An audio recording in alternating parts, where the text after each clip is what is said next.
While Minnechaug Regional High School in Wilbraham, Massachusetts just transferred to a brand new location, its rich history dates back all the way to 1959. Minnechaug is known for their lineup of sports and activities. The school's most impressive club is the LumberJackClub, which is known all over town for the community service work they do. The club is unique because it incorporates all 4 classes in the high school, with Jason DeLessio as the club coordinator. Back in 2006, while I was working at Minnechaug, my room was the upstairs, and this student came up to me, and him and his friends were like, we want to start a club, we want to call it the Lumberjack Club.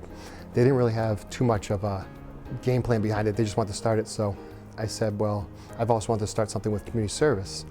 So, you want to call the club the Lumberjack Club? I want to do something with community service, we'll combine them together. I joined Lumberjack Club I think halfway through my freshman year. I got involved in the Lumberjack Club last year, so when I was a junior. I'm a senior now. I started my sophomore year. I actually just got involved with a few of the activities. I didn't officially join until junior year. I joined second half of sophomore year. Last year, so my junior year. While Jason DeLessio is responsible for watching over the club, the students of LJC have proven to be successful without the supervision. However, they seem to enjoy the input and involvement that Jason provides. At first look, joining this club could be intimidating. Without knowing what exactly is entailed, some members have the benefit of a friend to guide them along. One of my friends told me I should join, so I did. My friends were in the club and they said they were having a lot of fun with it, so I thought I'd try it out. A lot of my friends were doing it and I wanted to have more clubs for college. A lot of my friends were in it because it's a pretty big club in the school, so I just came to one of the meetings with them. Well, I wanted to do something that's good for the community. I know that Lumberjack always does like good events for the community and like for people with cancer. And so I thought, I don't know, it'd just be nice to be part of that. The reason why I decided to do this now and why I do the job I do now is almost to sort of make up for what I didn't do when I was a kid. And I try to express to the kids when I do this that it's a regret I have that I just sort of stayed self-centered when I was a kid, and that I don't want them to fall into that same thing that I had, not helping people. I see the stuff that I present for the kids to do, like I said, the soup kitchen, helping the elderly, things that I would have liked to have done as a kid if I gave it a shot. Not only does the Lumberjack Club work on smaller projects around Wilbraham, they also occasionally participate in larger scale events, one of them being the Rays of Hope Walk to beat breast cancer. What I typically do for Rays of Hope Walk is we meet in East Long Meadow like every other group does, and we typically have about 70 or 80 kids there. I'll go to the store, use club money, and probably buy about $100 worth of pink, ridiculous outfits, whether it's a furry pink wig or, you know, pink earmuffs or whatever, and we'll use that as a get-up, and we try to, like, not stand out, but show pride in it. I even tell the kids that I'll wear as much pink as you bring, so that started about 3 or 4 years ago.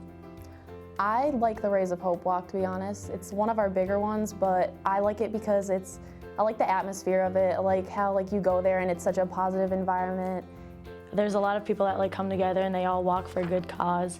There's like food for everyone and everyone just like comes together, talk about their experience, which is like really nice for everyone to hear. I like the Rays of Hope Walk. I think it's my favorite walk that we do, even though it is so long.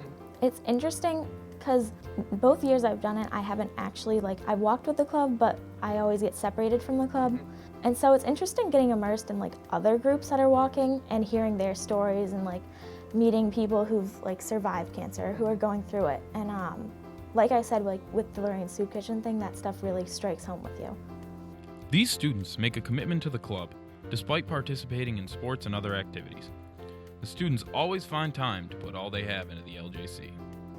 I try to get kids that are involved in other things too, so I always tell people, don't worry about just focusing on my club, you can do other things. So I have kids who play in the football team, track team, soccer team. What I always tell them is I encourage that, because as much as I like them, when they disappear, when I lose the football team, or when I lose the soccer team, that's 30 kids that are giving 30 other kids opportunities to do stuff. So, and also when their season's over, they come back willing to work harder. While it is unsure of what the future will hold for the Lumberjack Club, Jason DeLessio is optimistic. I don't have many fears, but at the pace we're going, you figure we started in 2006 with 30, and now we're in 2013 with 200 and we'll say 60 for a round number. My biggest fear is I want to get all the kids involved in the club. If there is one thing that the kids complain about, which isn't a lot, sometimes it's hard to make everyone happy. I try to accumulate as many events as possible. So right now I'm working on the Wilbraham Public Library. I just added that, hopefully once a month. The Life Care Center, I'm hoping to add that once a month. I'm trying to get a few events that we can add because with the large quantity of events, with the large quantity of members, the events have to stay up to par with that. So although I like having a lot of kids in the club, I also want to be able to accommodate all. Wilbraham and surrounding areas will be seeing the good the Lumberjack Club does with no end in sight. Students may graduate and move on, but continue to come together to help out. Jason D'Alessio is proud of how the club has come along and will continue to be the club's coordinator.